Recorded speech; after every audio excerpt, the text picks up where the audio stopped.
सो hello everyone, इस question में पूछा जा रहा है which of the following clinical manifestation does the nurse expect for increase in a patient with Cushing syndrome. So हम लोग इस क्वेश्चन को बहुत ही अच्छे तरीके से डील करने वाले हैं, तो इस वीडियो को लास्ट तक देखना। इस क्वेश्चन में पूछा जा रहा है कि कुशिंग सिंड्रोम का एक पेशेंट है, तो इन ऑप्शंस में से ऐसी कौन सी फाइंडिंग है जो इंक्रीज रहेगी।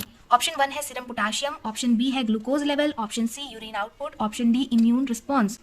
तो सबसे पहले कुशिंग सिंड्रोम क्या होता है। कुशिंग सिंड्रोम ये होता है कि जो एड्रिनल ग्लैंड के हार्मोन्स हैं उनका इंक्रीज हो जाना, एबनॉर्मली इंक्रीज हो जाना, उसको कुशिंग सिंड्रोम कहा जाता है।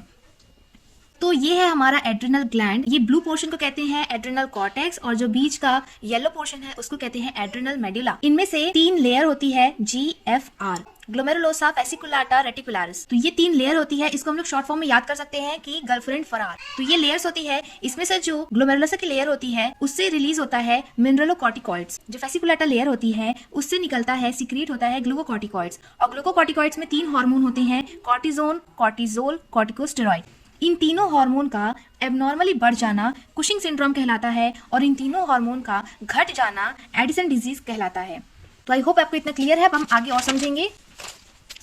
एक होती है प्राइमरी डिजीज और एक होती है सेकेंडरी डिजीज। प्राइमरी डिजीज मतलब जिस ऑर्गन का डिजीज है, अगर वो डिजीज उसी ऑर्गन से बन रही है, मतलब उसी ऑर्गन में कुछ ट्यूमर वगैरह हो गया या फिर कोई इंजरी वगैरह हो गई, तो उसको प्राइमरी डिजीज कहेंगे। सेकेंडरी डिजीज तब कहेंगे जब एड्रिनल ग्लैंड की वो डिजीज नहीं है, किसी दूसरे ग्लैंड के कारण एड्रिनल ग्लैंड अफेक्ट हो रहा है, तब उसको सेकेंडरी डिजीज कहेंगे। मतलब किसी और ग्लैंड के कारण ये वाली ग्लैंड अफेक्ट हो रही है तो उसको सेकेंडरी डिजीज कहेंगे। प्राइमरी डिजीज मतलब उसी ऑर्गन में डिफेक्ट है और उसी को अफेक्ट कर रहा है, उसको प्राइमरी डिजीज। मतलब कोई बाहर से कोई चीज उसे अफेक्ट नहीं कर रही, वो खुद ही अफेक्ट हो रहा है, तो उसको प्राइमरी डिजीज। तो इस प्राइमरी डिजीज में क्या होगा, एबनॉर्मल प्लोरिफरेशन, स्टिमुलेशन या फिर ट्यूमर के कारण अगर एड्रिनल कॉर्टेक्स में प्रॉब्लम हो रही है तो ये प्राइमरी डिजीज कहलाएगी। सेकेंडरी डिजीज कब कहलाएगी, एबनॉर्मल प्लोरिफरेशन, हाइपोथैलेमस या एंटीरियर पिट्यूटरी।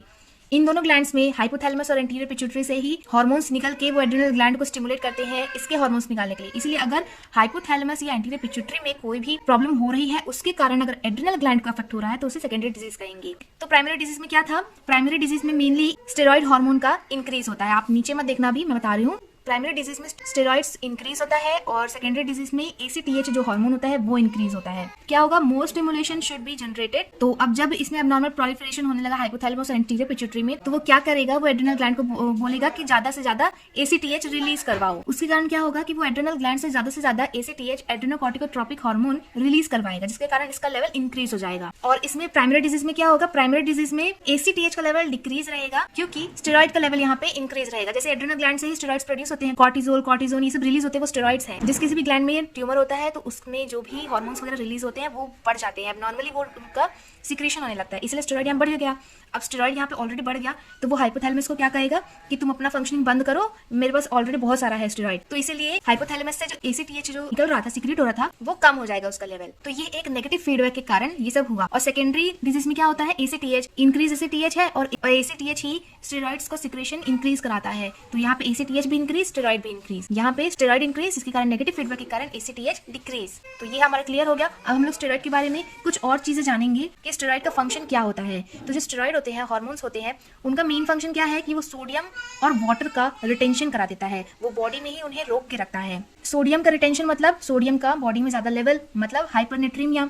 वाटर का ज्यादा रिटेंशन मतलब वाटर ज्यादा बॉडी में, मतलब हाइपरवोलीमिया। और क्या कराता है, पोटेशियम का एक्सक्रीशन कराता है, हाइड्रोजन आयन का एक्सक्रीशन कराता है, कैल्शियम को बोन्स से एब्जॉर्ब करके उसे यूरिन के थ्रू पास आउट कराता है। ऐसा होने पे बॉडी में क्या होगा, हाइपोकैल्सीमिया होगा। फिर ये क्या कराता है, फिर स्टेरॉइड्स क्या कराते हैं, स्टेरॉइड्स बॉडी में मेटाबॉलिक एल्कलोसिस करवाता है। और क्या करवाता है steroid, it break the peripheral fat and deposit into centre. मतलब ये जो पेरीफेरी में जितने भी फैट होते हैं उसको ये ब्रेक करके सेंटर की तरफ डिपॉजिट कराता है। सेंटर मतलब जैसे ये ह्यूमन बॉडी है तो इसके हाथ पैर ऐसे पतले रहेंगे, लेकिन इसका जो सेंट्रल पार्ट है, ट्रंक इसका है, वो ओबेस रहेगा। इसको हम लोग बोलते हैं ट्रंकल ओबेसिटी या फिर बेली फैट भी बोल सकते हैं। तो इस तरह का आदमी कुशिंग सिंड्रोम में दिखता है। फिर क्या होता है, जो स्टेरॉइड्स होते हैं वो इम्यूनो सप्रेशन करते हैं, इम्यून सिस्टम को वीक करते हैं। और एक बहुत इंपॉर्टेंट चीज ये है, हमारे बॉडी में एकमात्र सिर्फ इंसुलिन ही ऐसा है जो कि ग्लूकोज के लेवल को डिक्रीज कराता है, और इंसुलिन को छोड़ के बाकी जितना भी कुछ है वो सब कुछ ग्लूकोज को लेवल को इंक्रीज कराता है बॉडी में।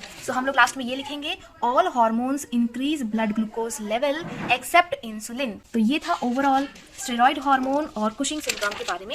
अब हम लोग क्वेश्चन में जाके देखेंगे। तो अब क्वेश्चन में पूछा गया था कि क्या चीज इंक्रीज हो रही है इन ऑप्शंस में, तो हमको ये बताना है। तो पहला ऑप्शन है serum potassium. Serum potassium Cushing syndrome में घटता है ना कि बढ़ता है। घटता है अगर वो हाइपोकैलेमिया होता है, उसमें अगर वो लेस देन 3.5 मिली इक्विवेलेंट पर लीटर से कम है तो वो हाइपोकैलेमिया कहलाएगा, और कुशिंग सिंड्रोम में हाइपोकैलेमिया होता है। सेकंड ऑप्शन है ग्लूकोज लेवल। अभी हमने पढ़ा कि इंसुलिन के छोड़कर बाकी सब इंक्रीज कराता है, तो कुशिंग सिंड्रोम में भी ग्लूकोज का लेवल इंक्रीज होगा, और यही है आंसर। ऑप्शन सी है यूरिन आउटपुट। हमने पढ़ा था जो स्टेरॉइड होता है वो सोडियम और वाटर का रिटेंशन कराता है। तो थर्ड ऑप्शन, जब पानी बॉडी में ही रिटेन हो रही है, रुक रही है, तो मतलब यूरिन आउटपुट डिक्रीज होगा, ओलिगोयूरिया होगा। तो ऑप्शन सी भी गलत है। ऑप्शन डी है immune response. Immune response, steroids immune response को सप्रेस करता है, इम्यूनो सप्रेस करता है, इसीलिए ऑप्शन डी भी नहीं है। क्वेश्चन इंक्रीज का है तो एक ही ऑप्शन बचा, ग्लूकोज लेवल इंक्रीज। तो अगर आपको हमारा एक्सप्लेनेशन अच्छा लगा तो आप इसे कमेंट्स में प्लीज बताएं और अपने फ्रेंड्स के साथ शेयर करिए, क्योंकि जितना ज्यादा ये शेयर होगा उतना ही हम और वीडियोस बना पाएंगे। So thank you so much for watching.